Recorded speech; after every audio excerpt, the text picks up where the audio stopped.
Hey there. I think we have a really warped idea of what it is to have friends and be a friend.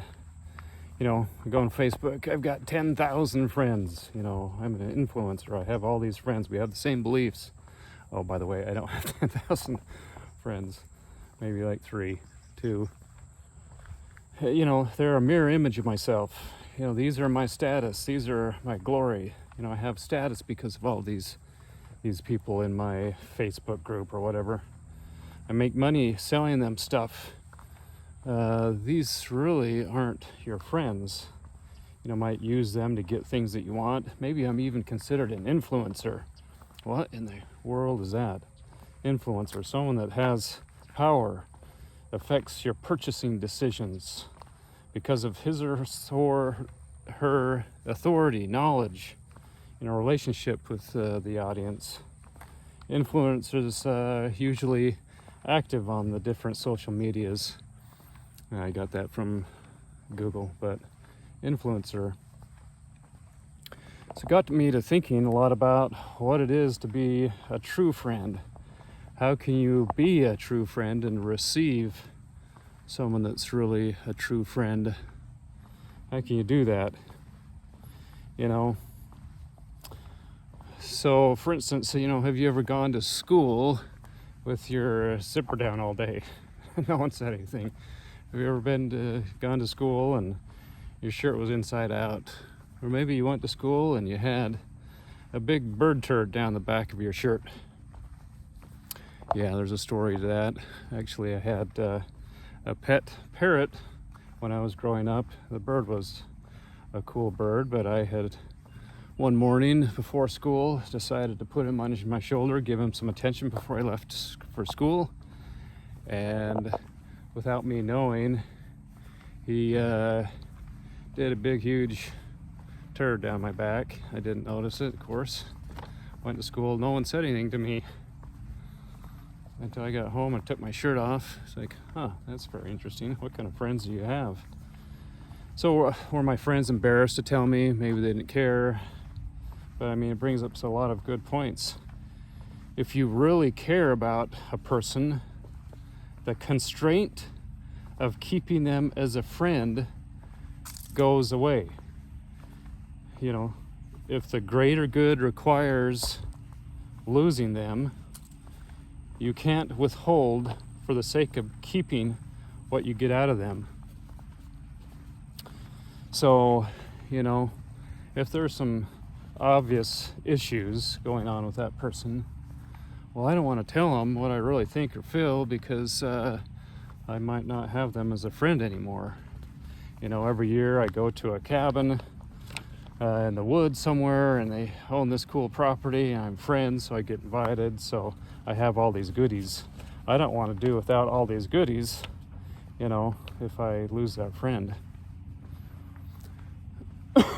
Problem is, we must do and say whatever the Lord would say, even and especially to our friends.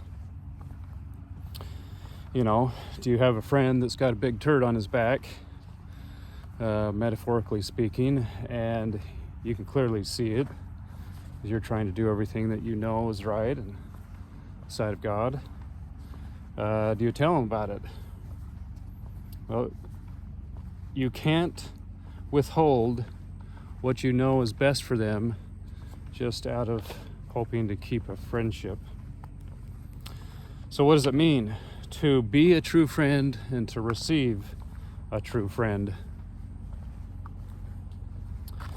It doesn't mean that you should abandon your principles and boundaries in order to keep a friend. You don't lay down so someone else can be happy with the life that they have. It means just the opposite. Your boundaries and your principles should call them to a higher life. Hey, come and join me. The view up here is much better. Life is much better, more rewarding. Come and join me instead of me coming down to your level. Make that invitation. My wife many, many years ago was working in a sales position for a company that did predictive dialing for a collection company. Very interesting job, and she had the job of supporting, well, doing sales and that. But she had a coworker that was constantly using God's name in vain. I mean, like constantly, and really bothered her. She had principles against that taught her to be very cautious and hold that name as sacred. And so, I think she stewed about it for a long time, and she finally came to the decision her principles were more important than this person's,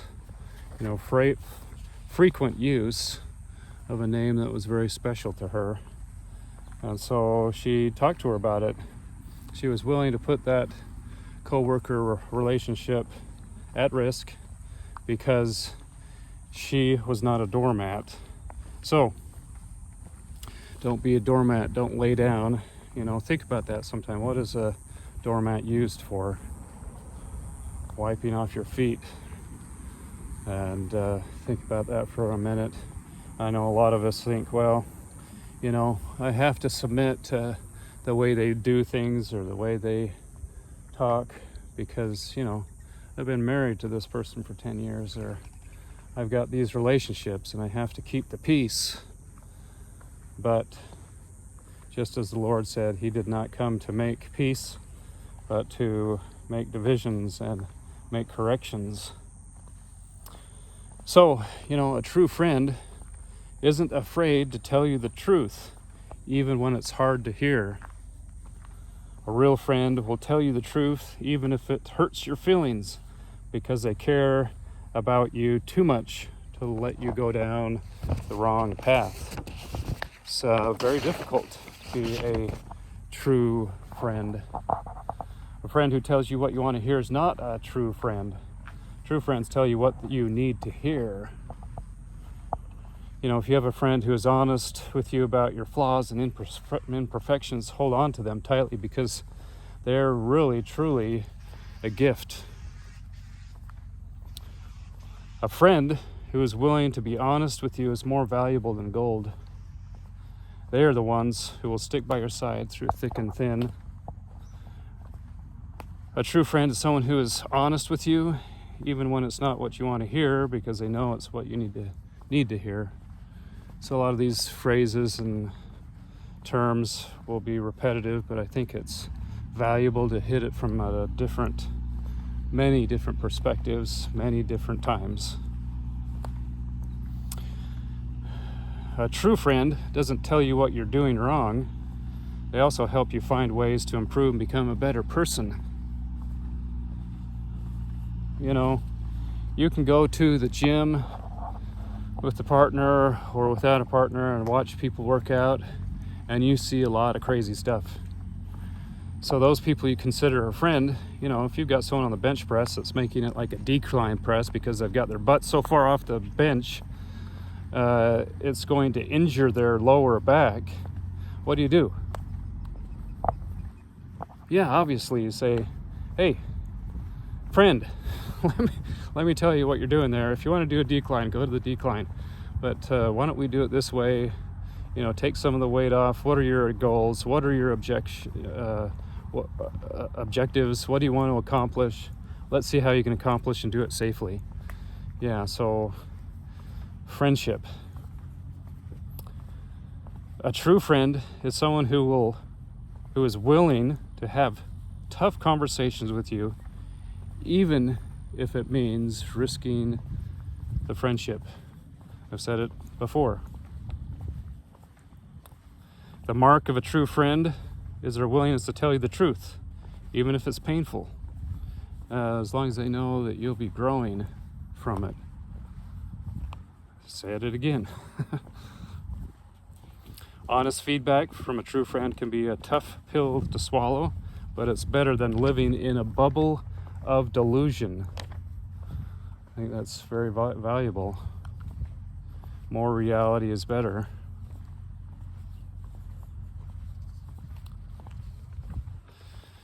Honest feedback from a true friend can be like a catalyst for personal growth and self-improvement. Positive or honest, constructive criticism can push you to break out of your comfort zone and achieve your goals. A true friend is not afraid to challenge and hold you accountable for your actions. They want to see you become the best version of yourself. I go back to working out in the gym. Right now I work out at home. I don't have a workout partner. So I really believe there are gains and things I could accomplish that are greater with a workout partner than I can alone.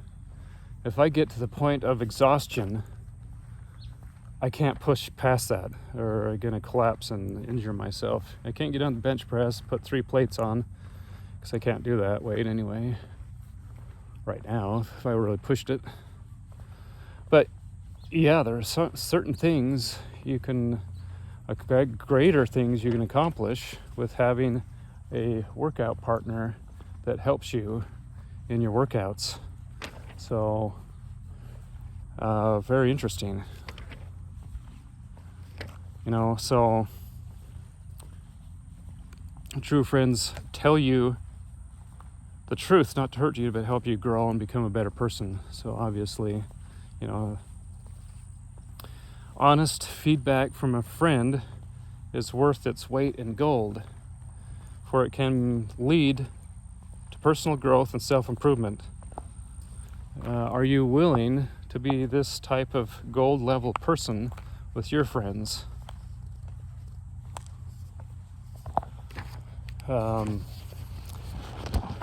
Very important.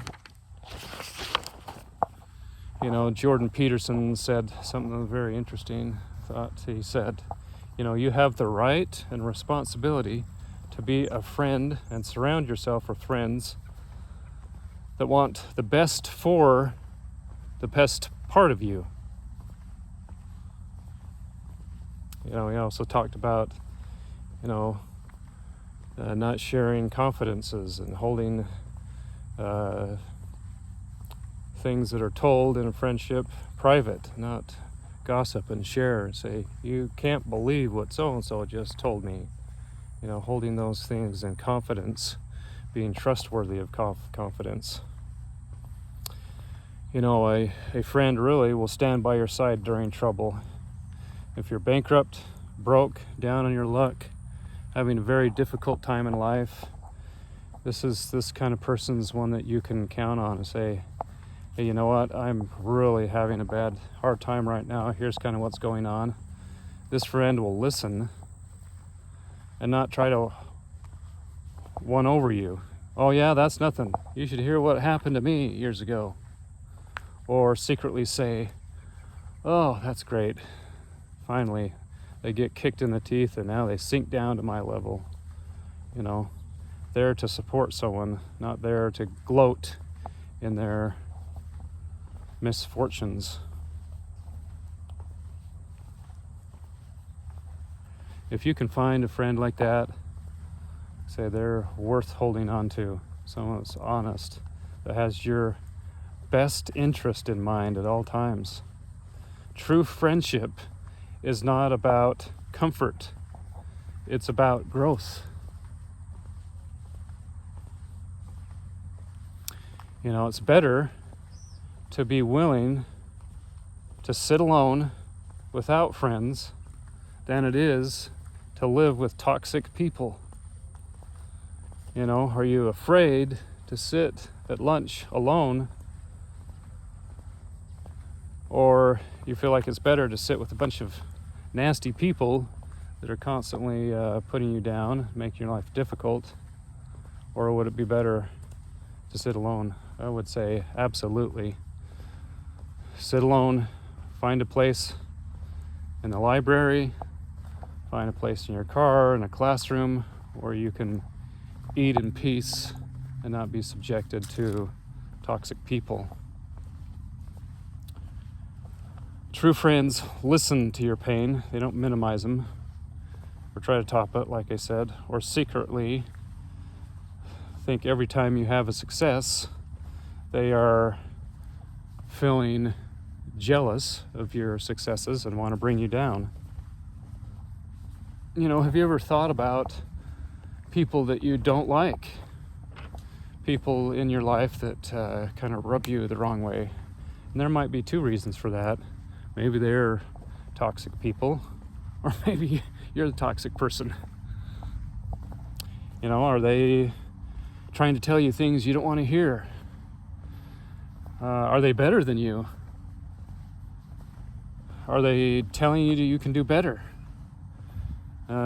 Which is making your life uncomfortable, harder. All I can say is, I hope you have the vision to see, if you listen to someone's advice, what it brings you and what it doesn't bring you. A lot of people are above you, calling you to come higher. Some people, I should say. A lot of people are at your level or lower and calling you, telling you that life is good. Stay where you're at. No reason to improve. No reason to change. No reason to grow. No reason to have higher hopes and dreams. Stay satisfied with the minimum. Move higher. Seek out for people greater than yourself. If you find one, count yourself blessed. And take as much advice and direction and counsel as you can get. Every day they're willing to be a part of your life. And then as you receive that direction and counsel, go and do likewise. Help those people that are around you, part of your life, that are placed there by God Himself, so that you can help them move up too. It's a big chain, all going back, hopefully, to the presence of God.